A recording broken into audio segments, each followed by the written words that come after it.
朦朧的東風，遠古虛似的一套，萬物生於天意的國度。凡人的一生，幾多得到得不到，總在天公手裏操。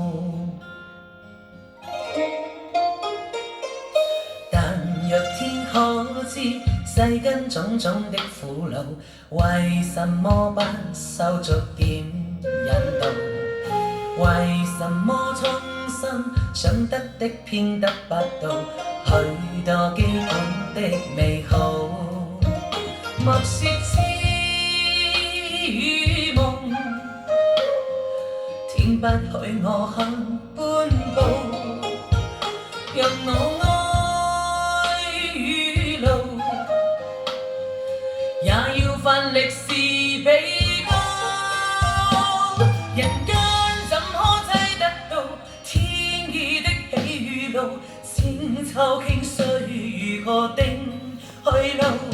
人生怎可知得到？溫暖給他記號，